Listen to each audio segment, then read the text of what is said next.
The participants number climbing up, folks joining in. Thank you all so much for attending this conference. It's been a great few days. I've loved listening to everybody and engaging in these conversations about, the niche in which we all occupy that no one else in our lives we know has any idea really what it is any of us do.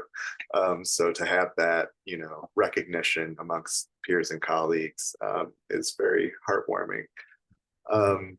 But we are all here, of course, for our closing keynote from one of the great pedagogues of my life, Regina Longo. Dr. Regina Longo is a media historian, curator, and archivist. She's currently building her archival consulting company, Archives in Motion, LLC, which she has operated since 2014, providing support and assistance in all manner of collections management and migration to public and private organizations and individuals. Prior to shifting focus to independent consulting, she worked briefly in 2024-25 as Library of Congress National Audiovisual Conservation Center as Special Assistant to the Chief. Love to hear more about that. From 2018 to 2024, she managed the MCM archives and taught courses on audiovisual archiving in the Department of Modern Culture and Media at Brown University. She was founding director of the Albanian Cinema Project from 2011 and 2017, taught media studies courses at UCSC and UCSB, where she received her PhD, as well as SUNY Purchase. She began her archival career at the U.S. Holocaust Memorial Museum in Washington, D.C. from 1999 to 2005 after training at the L. Jeffrey Selznick School of Film Preservation at the George Eastman Museum in Rochester. She continues to donate her time to working with archives at risk beyond the U.S. She is currently working with the Makakali tribe to raise funds to build a video center and library. And with that, I will turn it over to Regina. Thank you, Regina. Thanks so much, Arlen. It's great to see you in this capacity here. Arlen was indeed a student in a class when I was still working as a teaching assistant at UCSB. So this is several years ago. And we've kept in touch like I do with so many students who are it's just fantastic to see the way they have populated this media universe and continue to do great things. I wanted to thank you all for inviting me, and it's been great to participate all week in this conference, the past 3 days in this conference. All of the conversations have been so generative. I am currently, as Arlen mentioned, not working in a library or librarian capacity, but I was up through the end of till November of 2024 at Brown University. Some of the materials that I will show are going to be based on some case study work there. Other things are based on some of the other projects that I'm working on and some kind of mutual aid work that I'm branching into in the field in these polarizing times. And just to make one note, the Machacali are in the Atlantic Forest area of Brazil. And about 2 years ago, the Brazilian government ceded the land back to the Machacali people. They've been recording their culture and history on video for several decades, and they are currently working to build a turtle-shaped video center in their autonomous area, and their goal is to invite people in rather than simply streaming stuff online. So that's that in some ways speaks to a little bit of the preamble conversation we were having as people were filing into this space about kind of continuing these connections among people and not, kind of sanitizing things just to these digital spaces.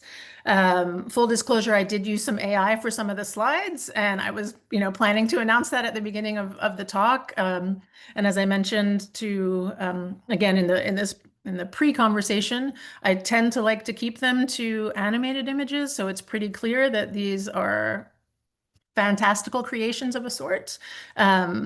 I don't fully adopt and believe that it is a perfect tool to be using. I think there are a lot of problems and issues with it, but again, a dialogue that kind of needs to be opened. And it's a big thing within media production and media scholarship fields as well. And several kind of conferences are starting to come up around this topic. But leaving that behind for a moment, I'm also going to give a caveat that at some point, a few of the slides just started jamming up on me. So if it goes back and forth a little, just bear with me. So the thing I wanted to start with in thinking about sustaining professional communities of practice in polarizing times, and then also referencing some of the opening remarks that Jessamine made on Wednesday. No, why do I keep getting the days wrong? On Tuesday.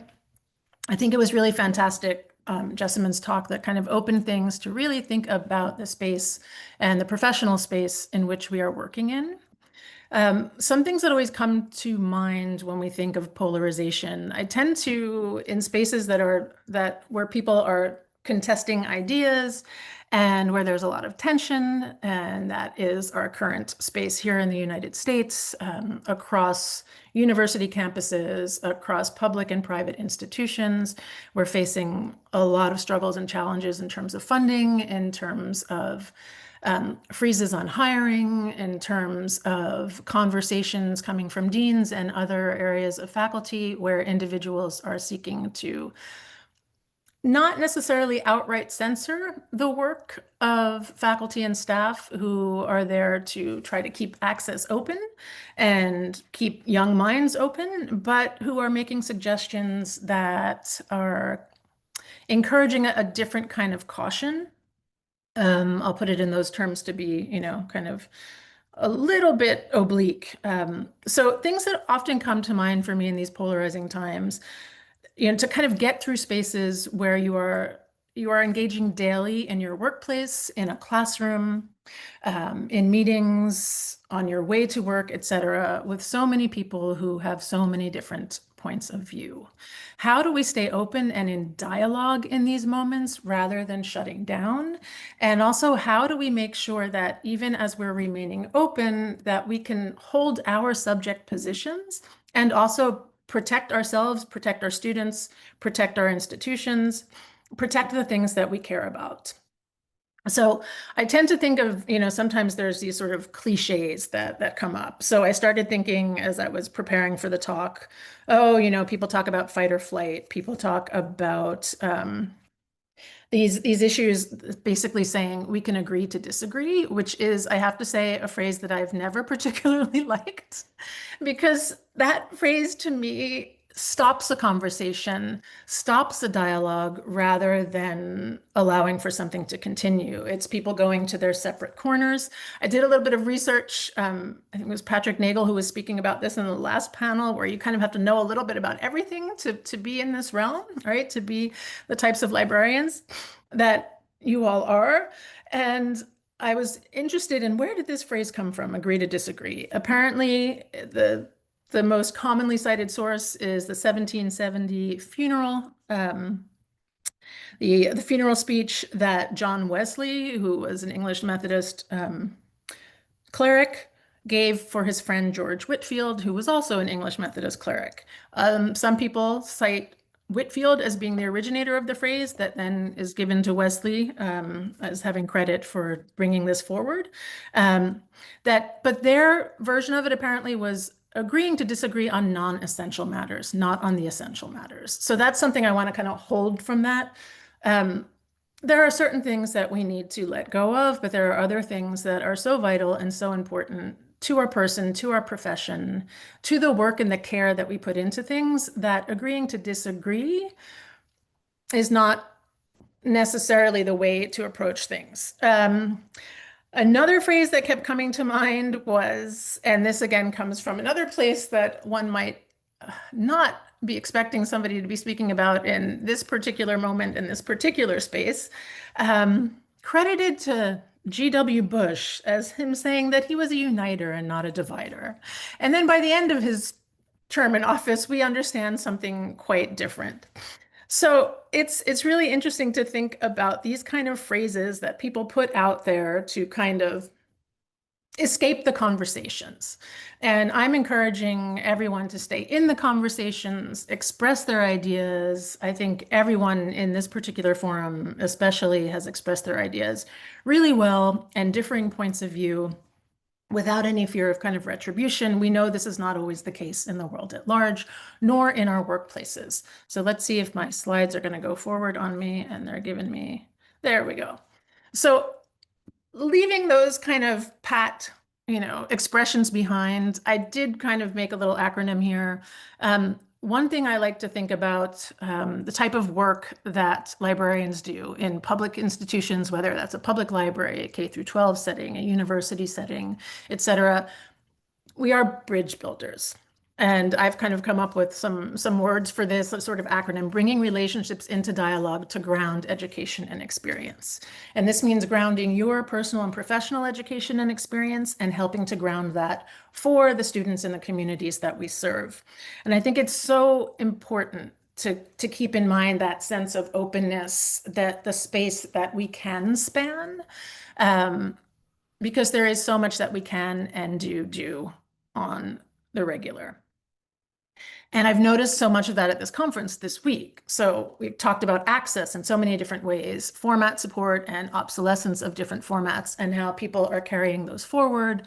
The conversations about VHS, and then morphed into a little bit on Laserdisc yesterday. And I can't recall the individual who was talking about, kind of working with a large VHS collection, and then once they digitized things, they were starting to offload those VHS tapes and then use those digital files. And then, however, you do have to continue to migrate those digital files as well, right? So data migration becomes part of that process as well. It shifts from a physical to essentially digital space, but then we also realize and understand that behind any digital space, there are servers, there are storage, there are server farms, there's storage, there's hardware, there's software. So even in those spaces that seem more virtual, we still have a lot of materiality that comes into play to enable that access.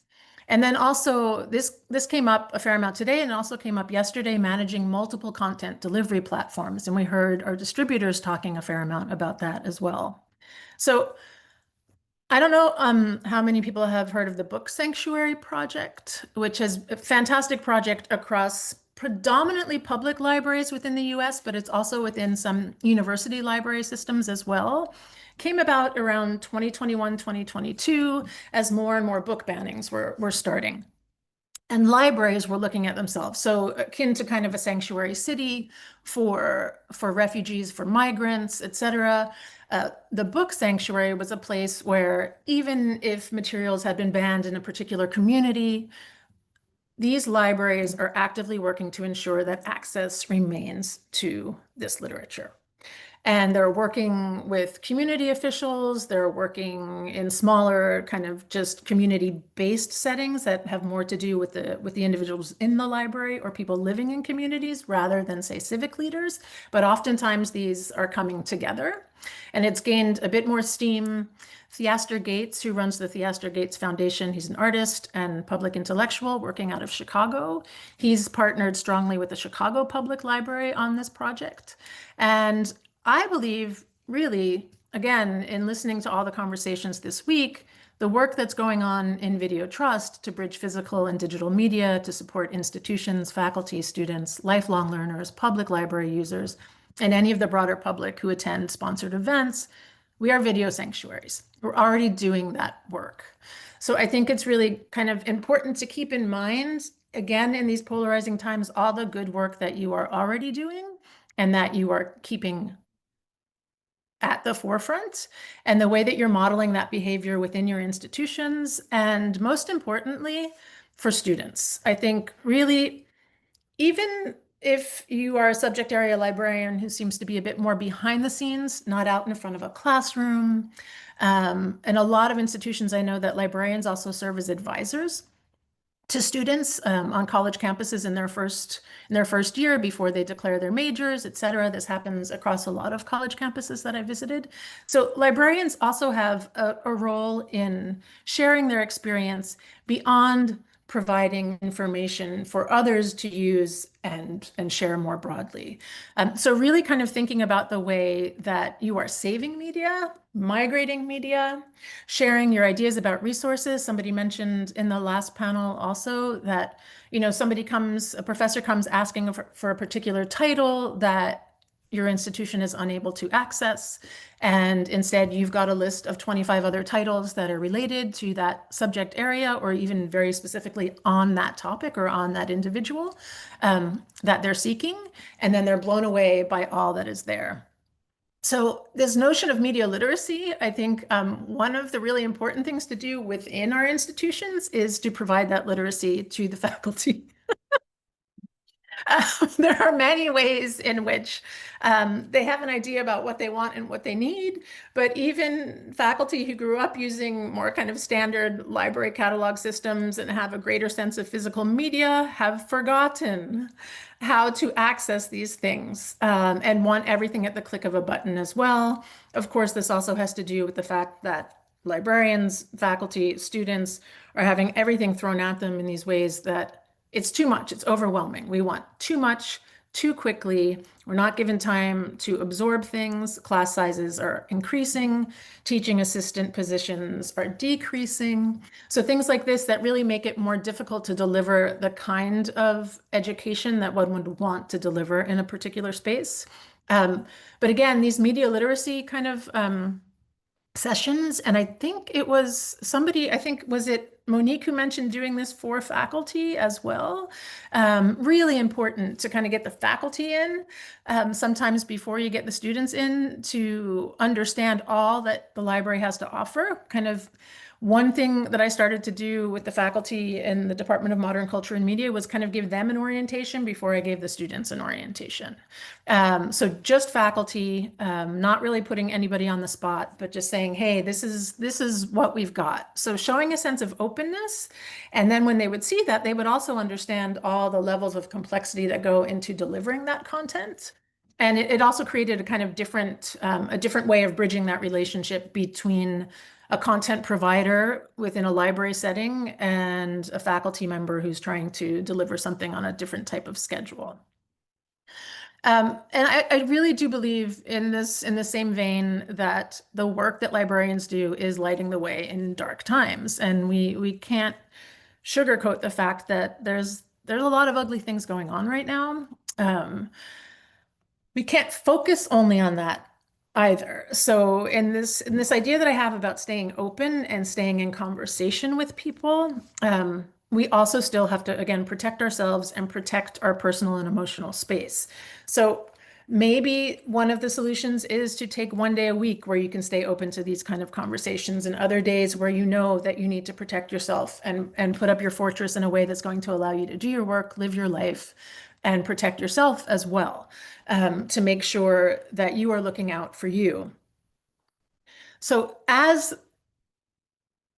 we continue to seek ways to stay connected, I also think a fantastic thing to do is to rely on previous networks and to realize that we don't have to kind of reinvent the wheel every time we do this. So I've put a few other pictures here just because I was playing with AI and thinking about things. And in this lighting the way in dark times, and again, I'm keeping to cartoons. I don't like to make these look too real, but thinking about the ways in which asking this search engine to generate something that looked like a bunch of students walking through an old video space I asked for CRT monitors. I didn't ask for video cameras. They gave me this funny morph between a film and video camera.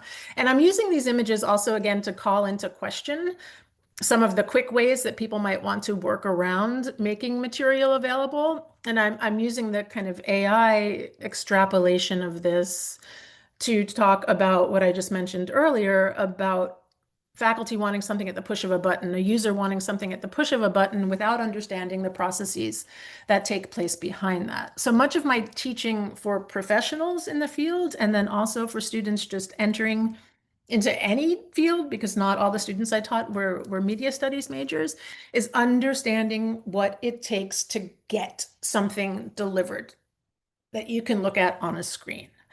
So in that sense, really having to understand the physicality of something, understand where it comes from, understand the technologies that undergirded that particular form of physical media, that is then again migrated to something else. And again, this also does call into question notions of what these technologies are really doing to our environment. There's massive amounts of destruction that occurs with the creation of any form of technology. It's requiring metals, it's requiring plastics, it's requiring mass production, it's requiring major resources of water, electricity, et cetera, et cetera. It's requiring large spaces, geographic spaces in which to work.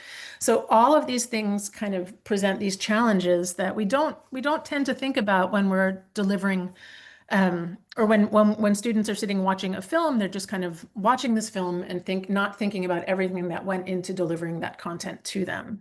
So I think part of our responsibility is to make sure that these types of conversations are present among the distributors, with the librarians, with the institutions that we serve or sometimes even manage, to understand just how much is at stake for any of this type of infrastructure to continue to exist and to do the types of jobs that we do.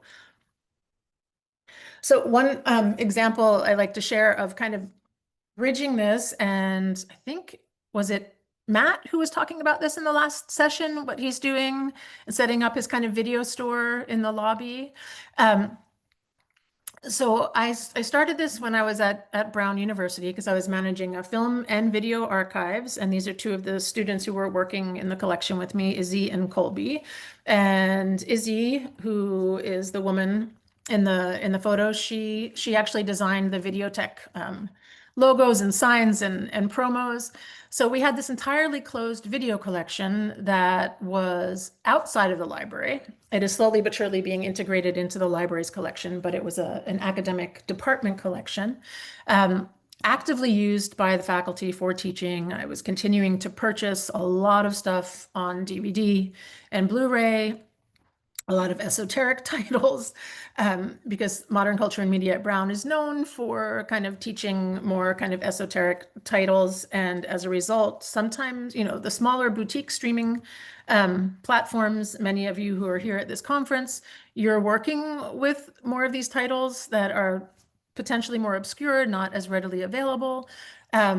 But it wasn't really about teaching mainstream media and Hollywood film production in modern culture and media. So as a result of looking at, kind of Pan-African cinema, lots of diasporic cinemas, lots of cinema from Latin America. I know one of the talks on Tuesday focused on kind of not ethnographic, but different ethno library collections, and there was really a focus on thinking about how do we get content from Latin America, from Central America, from South America that's not as readily available. Things that came up in the session earlier today about how do we access these sources for Indian cinema and particularly for Bollywood cinema, and then also thinking about more and more these streaming platforms cannot provide what we need as a one-stop shop. So continuing to support and acquire physical media is part of this practice. And in opening this space at Brown, which was in the basement of the Modern Culture and Media department, and we would open it twice a week with, the students staffing it as the kind of the reference assistants. So the students would staff the space. They would curate screenings, because we had a large screen in the space as well. They would curate screenings for that time that the Videotech was open. And the Videotech was initially open just to the Modern Culture and Media department graduate and undergraduate students, staff, and faculty. And then it started to open more broadly because word got out across campus in a kind of underground way. We would post posters and signs, kind of do it very lo-fi, an occasional thing on Instagram.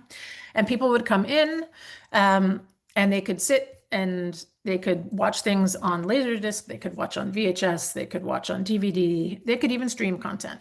And they could also migrate those materials. And we were really, really careful in this sense because we're dealing with a lot of copyrighted material, that if they are digitizing an item, that they are doing this for personal use or for classroom use. And we were pretty careful about the way that we controlled their access to those files once they migrated that content, because these are important things to keep in mind. We are working for larger institutions. We can't just let things go out, right, left, and center, because we are responsible to something beyond ourselves in that regard.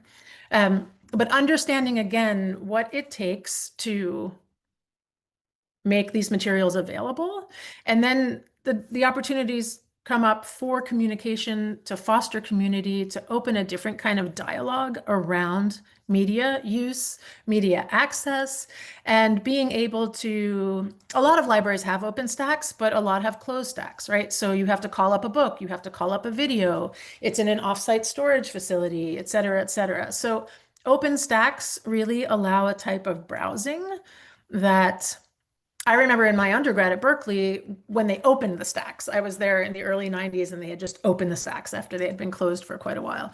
And it was fantastic to just get in there and to see, you just move through those spaces and you see what one thing that's next to another, you know, by classification systems. And so you could make connections from one thing to the next, but you would often fall upon something that you never went in there for, and you never ever thought you would even find any interest in. So the ways in which we can open our minds and keep these spaces open, there is a sense in which the physical does translate to an intellectual and a virtual kind of experience in different spaces.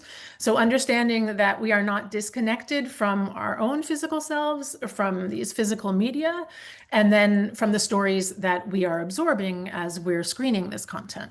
I think that's really kind of important. And so then to see these kind of conversations as students are watching things, touching things, understanding how equipment works.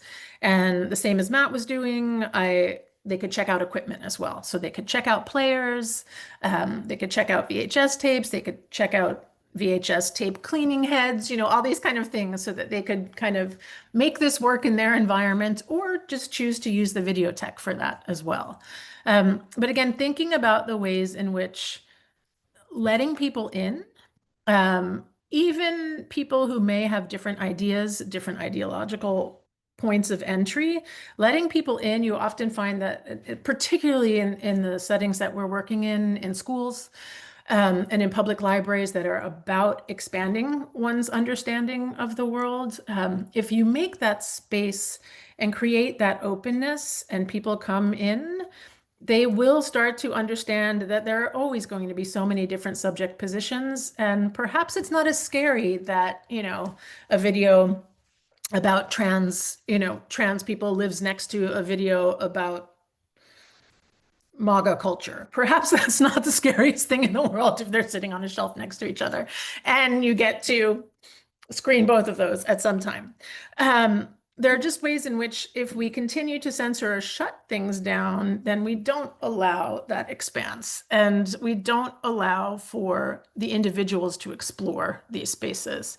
It also doesn't mean that everybody should be, kind of opening up every collection across every university. There are reasons for respecting certain restrictions. Of course, in special collections, there are plenty of collections that are donated with an understanding that they cannot be viewed for a certain number of years, et cetera, et cetera. So it's a mixed bag, but again, this kind of notion that, making a space open and keeping questions on the table and ensuring that there's a respect for the other people working in that space is so very important. And I think that's something that this community does simply by breathing. It feels that way to me, that everyone working in this space is really thinking about these things.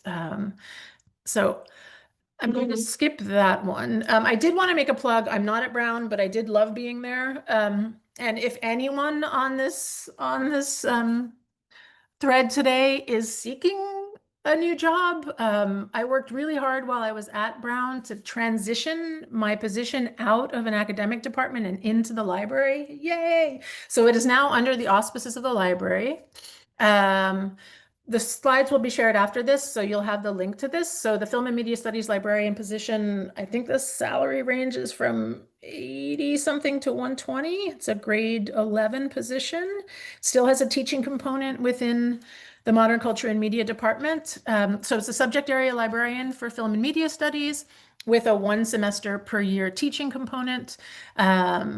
Preference for an MA or IMLS or PhD, but the experience also counts. So I encourage people to look into that and to apply. And then just 3 days ago, they posted another senior curator at the John Hay Library. So I also call these from my own personal experience to your attention, because in these moments, again, where universities are cutting funding, one of the interesting things going on at Brown is that the library has not cut any positions at all, and they are in fact still hiring. I was just on a conversation last week with some colleagues from NYU who had mentioned that they were starting to fear, there were 3% cuts across the board, things were really going to start backpedaling, but they had also been surprisingly reassured that because of an endowed fund that came from a private donor who's very wealthy, they are opening 10 new tenure track positions across the performing arts at NYU. So broadly, it's not just media studies, it's across all of the performing arts at NYU. So even in these polarizing times and in moments where we're seeing cutbacks, so I wanted to kind of just circle back to this notion of staying open to the possibilities, keeping our eyes wide open to the fact that things are being taken away. There's no doubt about that. There are genuine struggles going on to strip people's rights, strip people's identity. But in these same spaces and large institutions are starting to find other ways to support the types of work that they want to continue to do. It does rely more on private funding, and this becomes another conundrum for a lot of spaces where you don't have such deep pockets. So NYU's got a lot of, wealthy, former students who have gone on in their fields. The same with Brown, where people are donating money right, left, and center. This is not the case at every institution. So really thinking about how do we level those kind of playing fields when this is not the case across the board. So I did want to kind of again stress that we don't always need to reinvent the wheel. We have been in these places before. We will be in these polarizing places again. The constant 24-hour news cycle brings this to our attention much more strongly. We can cycle all the way back to, I'll hop it ahead to a slide here that features Paul Robeson. So we can cycle all the way back to the 1930s and still be looking at, 20th century or relatively recent history, where there was so much going on to kind of advance arts and culture, and then things started being pulled back by kind of global swings of right-wing nationalism, racism, and xenophobia after certain things had started to open just a little bit in various parts of the world in the 1920s to 30s. There were a lot more progressive movements and then a backlash. So we find ourselves in another one of these cycles. But again, in not reinventing the wheel, I know Jessamine spoke about some of the organizations that she's worked with over time. We have been here before, and I'd love to talk a little bit more about your experiences when we get to the Q&A, about how you have faced these issues in the past, and knowing that we will be here again.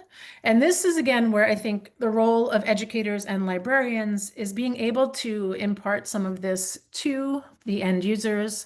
Predominantly, those are students, thinking about they are going to be the next generation that is facing these cycles. What are these things going to look like? How can we position ourselves and position these next generations to stay open, even in the face of adversity, and to not cower in fear? So the culture of fear, the fear of losing one's job, the fear of losing one's home, the fear of not being able to send your kid to college, the fear of just retribution in public or in private. These things are very, very real. And a lot of people in our communities are facing these things daily.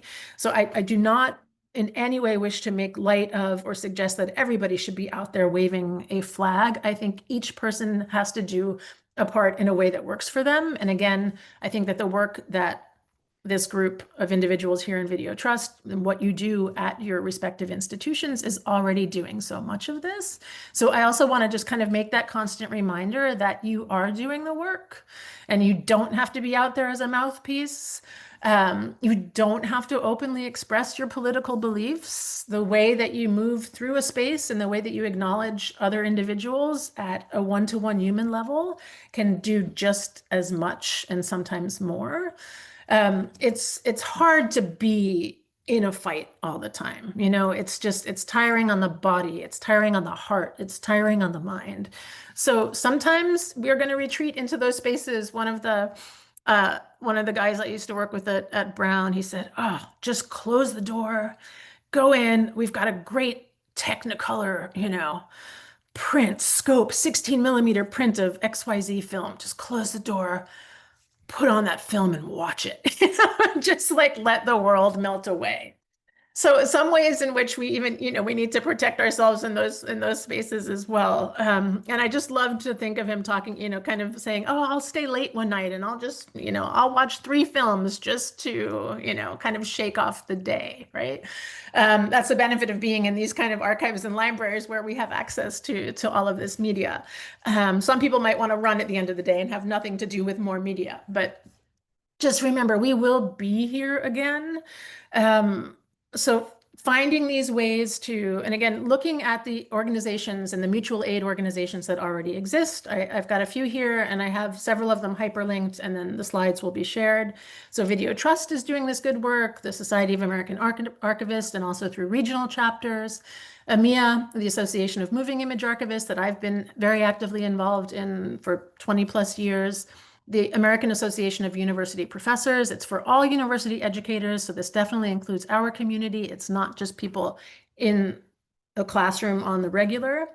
The Data Rescue Project, I don't know if anybody's been following this, and I just want to cheer. It's 2 librarians, 2 young librarians, who are basically managing this whole project. Some of the most public-facing aspects of it have been Data Rescue Project for rescuing data that's been pulled and scrubbed from federal websites.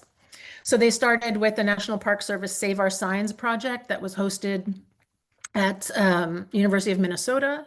And we're working really hard with the public and with individuals who had been laid off from the National Park Service to capture all the signs that were being removed from these public places before they disappeared. And many have disappeared since September, but they have reconstructed, they have, they've sort of kept these websites alive. They've populated entirely new websites with information. And they are also sharing kind of fiscal responsibility for some of this stuff with their 501c3 is based in Europe to kind of protect what they're doing a bit more in terms of kind of saving U.S. federal data that is being scrubbed. Historic Preservation and Cultural Resources Mutual Aid Network. There is a Museum Workers Relief Fund. The Black Trowel Collective and Sportula are 2 organizations that are actively, so the Black Trowel Collective is working to ensure that underrepresented students and individuals gain access to the study of archaeology and anthropology, which has historically marginalized the people that are being studied, and kind of this, sort of exotic armchair anthropologist kind of universe of these, these white guys in their Indiana Jones type uniforms going in and digging up things and not returning or repatriating. And Sportula, which is doing a similar type thing for students of the classics, making sure that the classics becomes a field that remains open to the broadest possible community of learners. There's also, the Mutual Aid Network in Libraries, Archives, and Museums is also kind of working actively, and they give you a whole resource for what you can do in your particular institution and how you can connect to others who are already doing this kind of work. So the Mutual Aid Networks in Libraries, Archives, and Museums also puts up a Google sheet that's just right there listing all of these different networks that are burgeoning or that exist, so that you can access those and then go directly to those sources. And I also wanted us to think a little bit more about what does kind of a radical reclamation look like when it's employed culturally and economically. So I I leaned on a particular issue of a magazine that comes out from MIT that's really about it's art margins. So it's scholarship and research, historiography kind of into art of all types. Their call that they put out before this issue came out in 2021, and again to remind us that we have been here before in the pandemic, was a moment when people really started coming together in these ways on a much grander scale potentially than we had in the past. So there's goal of rearticulating scholarship, knowledge, pedagogy, and art in order to address the excess of late capitalism amplified by inequalities and uncertainties of a global pandemic, accelerating threat to the environment caused by climate change, and the rise of right-wing nationalism, racism, and xenophobia all over the world. I put in parentheses there that it's really important for us to understand that even fascism is on the radical ideological spectrum. So we tend to hear the word radical, and the way it's bandied about in the media, it's always the left side of that radicalism. I am, of course, advocating more for that left side of that radicalism, but also want us to understand that in that spectrum, this also includes that other swing, and that's the place that we have swung to now. So particularly, there was a fascinating article in this issue about the Paul Robeson mural project and art block in Washington, D.C. It was an article written by Arjun Appadurai and several other sort of contemporary philosophers and cultural studies scholars. So it's kind of fascinating to think about the murals in Washington, D.C. and the way that they have flourished since the mid 2000s in the bastion of neoliberalism. There still is side by side with this bastion of neoliberalism that is Washington, D.C., and that has, been Washington, D.C. for as long as I have been alive. There has always existed a strong Pan-African movement in Washington, D.C. And there are a lot of murals that have gone up that are bringing this to light, but existing alongside this neoliberal type of environment. So thinking through, I've put the link to this article in the slides as well, really thinking through the ways that so many worlds are constantly coexisting. When we get away from that mainstream, and again, I think so many of the distributors and the films that are being shared across classrooms and among this group are getting away from that mainstream, we understand just how many different ways there are to be in this world. And to never lose sight of that, because I think in understanding that, we understand that this place we've all been forced into at this point, it's not, as much as AI isn't real, it's also not real to us. I mean, that could be, maybe somebody's going to holler at me in the Q&A that I've said that, but it is a construct. It is a social construct. So again, in continuing to resist and to live in ways that bring kindness and openness and dialogue into the world, just on a one-to-one level or in your classroom or among the 6 subject area librarians you have at your small institution or the 20 you have at your large institution, we can continue to live lives of meaning, live lives of community, and create incredible art, amazing scholarship. We can continue to work towards repatriation. We can continue to work towards a space where everybody has a right and an access to material and to the types of education that they want. And it doesn't have to, the cutoff of funding from one sources, such as the federal government or at the state level, while it is a driving force and it is the way that the United States is organized, does not have to mean the end to all of these things. And I just think it's so important to keep this in mind. So one, if somebody needs to holler at me if I'm going over time, please do. One activity that I've become more strongly involved in recently with the Association of Moving Image Archivists is a roundtable series. So again, we're not reinventing the wheel. We're working through an existing organization, the Association of Moving Image Archivists, which is a professional organization based on individual membership, much like Video Trust. that we're putting together a series. We started with a virtual one last week. We're going to have a second in person at the EMEA conference in Baltimore on December 5th. And then from there, we're going to see where it goes. And very much want to put out a call to, and again, you can access my email at the end if you want to be added to a mailing list to learn what's happening next and to get the notes of our initial conversation that took place on November 7th. And Arlen was part of that conversation as well. So it's people working in all aspects of film, filmmakers, writers, archivists, distributors, academics, programmers, and more, to kind of figure out, what are the stakes? We do want to start documenting the damages, but we do want to continue to face the future. And we've used some of the work of the Data Rescue Project, thinking through the way that they're documenting the damages in a particular federal landscape, thinking through that. A lot of generative conversation happened at the roundtable last Friday. We had a larger group meeting, and then we broke out into 6 kind of breakout rooms that focused on different aspects of the struggles and the challenges that we're facing, and then to try to come up with some action items that we could bring forward to our communities. So again, continuing to build coalitions, and then really strategizing about how to document what's already been done to various institutions, projects, and communities, and how to get that message out more broadly. One thing that kept resonating with me in the conversations last week was that a lot of people who were coming in, say, not from libraries, not from academia, not from archives per se, or working with the media, but kind of being in some way tangential to it, they said you'd be surprised how many people are interested in these conversations, right? How many people really want to understand what they may no longer be able to access. We have this idea still that we can watch or read or listen to anything we want at any time. That's not really the case.